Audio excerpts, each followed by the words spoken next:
Hello and thank you for joining us this Tuesday edition of Your Business Nigeria. Here are the top stories we're tracking for you at this time. Federal government expenditure exceeds revenue by 6 trillion naira in 6 months as Nigeria's crude oil production hits 184.1 million barrels deficit in 9 months. Asian stocks mixed as caution reigns ahead of U.S. midterms. Well, on our interview segment, as usual, our first conversation will stay with a countdown to the 2023 general elections, which will definitely play a crucial role in bringing Nigeria's economy out of the doldrums. What are the issues? What are the contending issues at the moment? We'll continue around that on the first half of the show, and on the second half, we'll shift our focus to understanding Nigeria's energy transition plan, while we pay close attention to COP27. Welcome. It promises to be interesting and educating as usual. Let's start with news making headlines across the world of business. The federal government's expenditure in the first 6 months of 2022 exceeded revenue by 6.23 trillion naira, and that's according to the latest figures obtained from the Central Bank of Nigeria. According to the second quarter economic report on fiscal sector development, the federal government recorded a 3.2 trillion naira and 2.74 trillion naira fiscal deficit in the first and second quarters of 2022. The drop in expenditure compared with the decline in retained revenue induced a contraction in fiscal deficit and in the second quarter of 2022. From first quarter report, it however exceeded the federal government's fiscal deficit budget of 1.6 trillion naira for the period under review. Compared to Nigeria's projected oil production of 468.8 million barrels in the first 3 quarters of 2022, the country was only able to drill 284.7 million barrels at the end of September. Well, that's according to the data from the Nigerian Upstream Petroleum Regulatory Commission. The difference in the country's oil production pegged against its oil benchmark of 1.88 million barrels per day in the 2022 budget means that the country was only able to produce just about 60% of its total forecast for the period. With 58.2 million barrels per month estimate approved benchmark by the National Assembly in December 2021, the difference between the actual and projected output was a whopping 184.1 million barrels of unproduced oil. A UK Foreign Secretary, Mr. James Cleverly, now has pledged our new UK support worth more than 100 million euros to developing countries, including Nigeria, to deal with climate change. Mr. Cleverly made the announcement at the COP27 holding in Sharm el-Sheikh in Egypt. The new Propcom Plus will help over 4 million Nigerians, including 2 million women, increase productivity and adapt to the effects of climate change, while at the same time reducing emissions. His announcement includes a new 95 million euros Propcom Plus investment on climate resilient and sustainable agriculture in Nigeria to enhance productivity, adapt and build resilience, and protect and restore nation. Propcom Plus is an 8-year UK international climate finance program supporting climate resilient and sustainable agriculture. It will increase the incomes and climate resilience of more than 4 million men and women in Nigeria, of which 50% will be women. It will support more than 2 million women to adapt to the effects of climate change by 2030. Well, let's get talking now. There has been considerable discussions about Nigeria's ailing economy, staggering inflation, the budget, inflation, oil theft, oil revenue, and foreign exchange issues, amongst other contemporary issues, of course, bedeviling the nation. With an ever-increasing spate of cross-border transactions, activities and interests of investors, lenders, and companies become increasingly global. And there is need to cut through the chase and understand this complex trade, investments, and economic issues with a view to gaining insights on well-reasoned, defensible valuations and professional advice. Today, joining us live in the studio to look at all of these burning issues is Mr. Eben Droels. He is a lead partner and head of technology and regulatory services, Stansact RSM International. Thank you so much. It's good to have you, and it's your first time on the show. We appreciate your time. Thank you. Yes. Oh, well, let's start with the big one, and that's everywhere now. That's talking about your thoughts on the planned redesign of 200 naira, 500 naira, 1,000 naira. While the CBN maintains that that is the way to go, some are saying this is a misplaced priority. Well, I think my issue is with the window allowed for the event. It's too short? It's too short. I think 6 weeks is going to put pressure on banks, pressure on the available resources the banks have going to put pressure on everyone, to return their money to the banks within the 6 weeks window. As you and I know, the smaller denominations, 100 naira, 50 naira, can barely buy anything now. So the naira that most people are holding is the ones that are, going to be affected by this redesign. So if everybody needs to get their naira into the bank within a 6 weeks window, or lose its value altogether, then there's going to be increased pressure on every participant in the market. Everybody. And what are the ripple effects of that, if that happens? Well, it's good that we know we're going to need to manage the risk associated with that. And for me, the biggest risk is during this period of heightened insecurity in the country. When we think of Nigeria, a lot of people limit Nigeria to Lagos, Abuja, but we have a significant number of Nigerians living in the villages that are actually at the mercy of most of the insecurity going on in Nigeria. And most of those places don't have banks. Banks are not within, in those places, they still account for the bulk of the cash transactions going on now. In urban areas, electronic transactions, paying is fairly advanced and constitute a significant amount of transactions going on in urban areas. But in the non-urban areas where there are no banks, that is where most of the cash transactions go on. That is where the bulk of insecurity is in this country. And that is where you want them to carry this cash physically and go to the bank. We just need everyone to be prepared to manage the risk associated with it within the 6 weeks window. Oh, sincerely, this is an interesting angle to it, talking about. But let's look at the CBN's drive now. Of course, e-Naira adoption, that's our own digital currency when crypto and all of that came into town.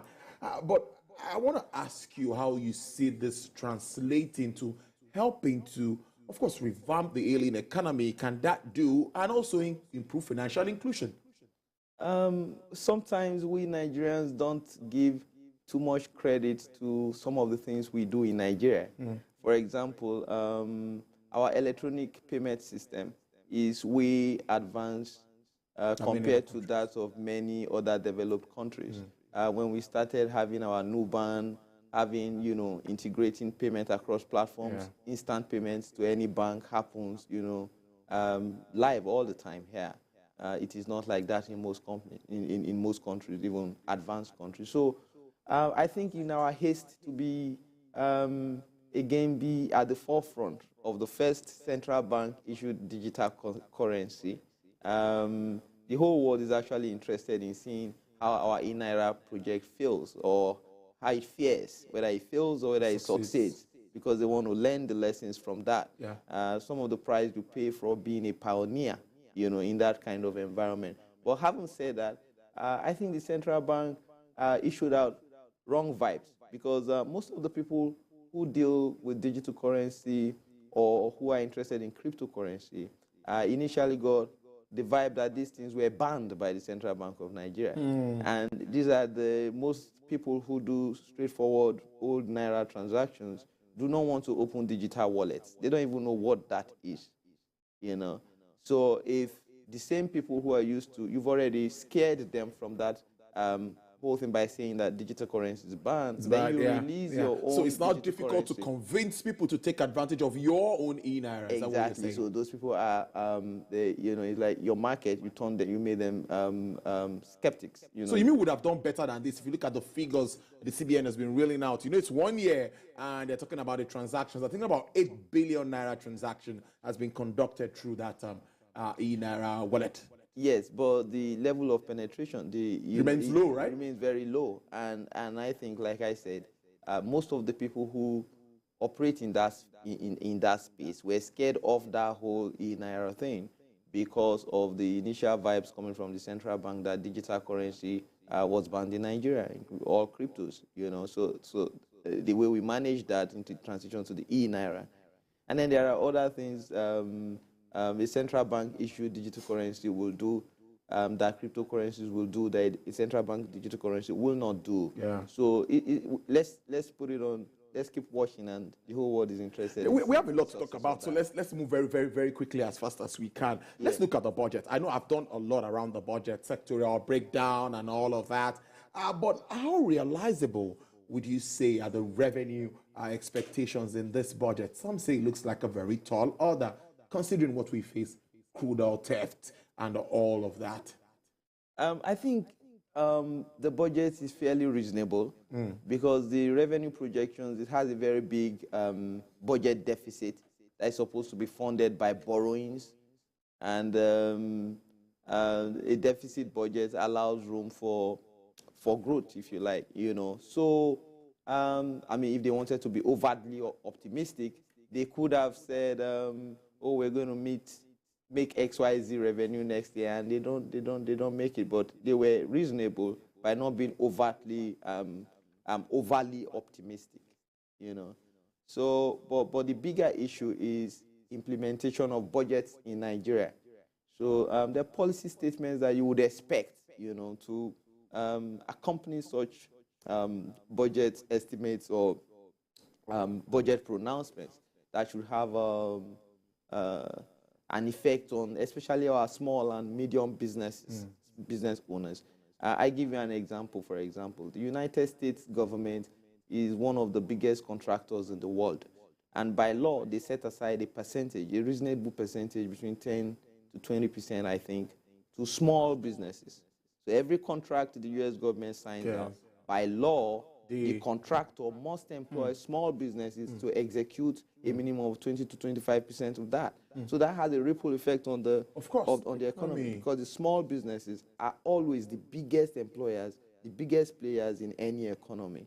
So our budget doesn't seem to talk to these people, you know, and I think that for me is the bigger issue than the revenue projections. I want to also, are you thinking that there might be a supplementary budget? There is always going to be a supplementary We had budget. one the last time. We had one for COVID. We had... Yeah, but in 2023, with the prospect of a new government, I mean, it is to be expected that as soon as the new government comes in, they have their own priorities. They will have their own promises that have been made to the electorate. They want to hit the ground running. There is typically going to be supplementary budgets as soon as you have a new government in May. Let's talk about trading now, intra-African trading. I was opportune to attend the intra-African trade fair in Durban, South Africa, last November, and a lot of talks around African countries coming together. I think about 1.2 billion people now, 1.3 billion people across the continent, across African continent. And I also believe that if we do business or do things together, we can get better, strengthen our currencies and all of that. But I want to ask, do you think Nigeria is taking advantage? Now in focus, the AFCFTA. Are we ready to tap into this? Yeah, so we are not. And we're not ready, not because there's anything wrong with the free trade treaty or anything like that. But because we have a tendency to take textbook prescriptions in Africa without looking at our cultural perspective. Now, one of the things free trade agreements of that nature do is free movement of people. Free movement of people to go to another country within Africa, set up. It's free movement of goods and people. It's not just goods. It's not just, it's free movement of people and goods. Now, if we have countries where you don't like other people that are not even from your country, other fellow Africans, dark-skinned Africans going to South Africa could be mugged and murdered in the name of xenophobia. We all watched Nigerians being, being chased out of Ghana some time ago. Businesses were being closed. So if you don't sensitize your, you don't sensitize the populace, then there's no free movement of people within Africa. African businessmen cannot freely come live here for 3 months to set up a business, and we just want to borrow what, say, the North American free trade, or the Asian free trade is doing, or the European free trade is doing. We don't just borrow a hook, line, and sinker. We need to prepare our people culturally to understand the benefits of free movement and of goods and people within the African continent. And I agree with you that the African continent is actually positioned to take, we have the youngest population in the world. In the next 50 years, we're going to have the youngest population, more people in the world, and the action should actually be focused on Africa. But we still have a long way to go in Africa in terms of getting our people prepared. Long way to go. I'm always scared when I hear that. Long way. How long is that way? But before you tell me how long that is, talk to me. Tie that to inflation, which we've seen spiraling all the while. And there is that projection that it will continue to look that way. Though the CBN governor has said, we'll also continue to increase rates if the interest rates continue to be, we'll also increase interest rates if inflation continues to increase on the other side, which to me, I don't think is raining on inflation. What do you think? Do you think people really understand what inflation standing at above 20%, what it means? Can we simplify it and explain it to Nigerians to understand? And even our international viewers. Yeah, for most people my age in Nigeria, they will remember the 50 kobo note. I still saw that. And and for me, relatively not so long ago, for example, when the 1 naira note was turned to 1 naira coin, that was around 1991. It wasn't so long. A lot of us were in secondary school. And some of us nicknamed that fat coin Babangida button. Those buttons or that coins are no longer used in Nigeria. They've disappeared because they can't buy anything. And so inflation in a layman's terms is simple. When the money you have can no longer buy what it used to buy, you find out that sachet water, which we all buy, maybe, you can, with 50 naira, you can barely buy anything these days, So you see more naira, your purchasing power continues to come under very strong attack because of rising prices. And your earnings will not be able to increase commensurately with the rising prices. It is what a lot of us are going through. And unfortunately in this country, I think in the last 40 years, we've only managed to bring inflation under single digits for just short periods, not for a long time, not like for a 10-year period we had. No, inflation has always been double digits for a long time. And the impact cannot be overemphasized. Oh no, the quality of life that we live, gets eroded, as our earning powers get eroded.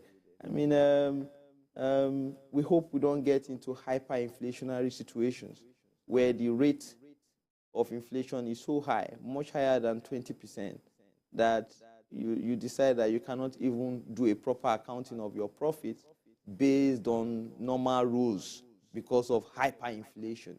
You have that situation in places like Zimbabwe, So we are hoping that as the global situation, maybe including the war between Russia and Ukraine, as all this cools and we get our political environment to cool down too, towards maybe inflation should start coming down naturally, and then as the price of one of the biggest drivers of inflation in Nigeria is the price of crude, because we are importing all the we are importing so much crude and claiming subsidies. So as the price of the cost of importing gas, petrol that we use in Nigeria goes up, government has to fund it. And that alone, that issue alone, not fixing our refinery, spending our hard-earned foreign exchange in buying refined products that are supposed to be produced and refined here, that singular issue is a big chunk of why we have high inflation in Nigeria. Honestly, I know we can go on and on, but on television we don't have all of the time. Let's wrap up with high operational cost and this issue of repatriating funds. We've seen what's happening to airlines talking about getting their funds, or they will stop en route of flying Nigeria. This means a lot. Do you see light at the end of the tunnel? Just like, but this actually obviously has to do with FX issues. How do you see us addressing this in the long, on the short, medium, and long term? You see, you kept the most important issue for the last. Of course, I had to take that. You got me there. Yeah. I advise businesses. There is no businessman anywhere in the world who wants to invest somewhere and not be able to repatriate his profit. If we can fix these FX issues to allow free, relatively easy repatriation of your profits from legitimate businesses, more people are willing to come and invest in Nigeria because they recognize the opportunity. But we have a lot of companies, including many clients of ours, whose funds are trapped here in Naira. They've come here, brought in capital, gotten capital, certificate of capital importation as they call it, proof that they brought in foreign exchange, done business in Nigeria, but they are unable to access foreign exchange to take their profits out of Nigeria, even after paying all their taxes in Naira. That issue keeps foreign investors out of our economy. And the more we keep foreign investors out of our economy, the more we are going to struggle.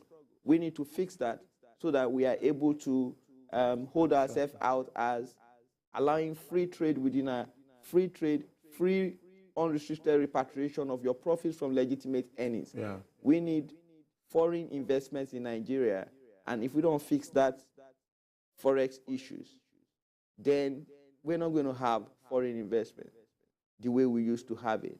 And it's unconscionable for you to have a situation where the spread between the parallel market and the official market is more than 100% or closing on 100%. It's sad, but we'll keep a tab on you, and we'll definitely invite you again to talk more around all of these issues. But this is what time can take today. I've been speaking to Mr. Eben Joels. He is the lead partner and head of technology and regulatory services at Transact. I got that now. RSM International. Very interesting having you on the show, and it's your first time on the show. I appreciate you again. Thank you. All right, I hope to have you again. Coming up on the show,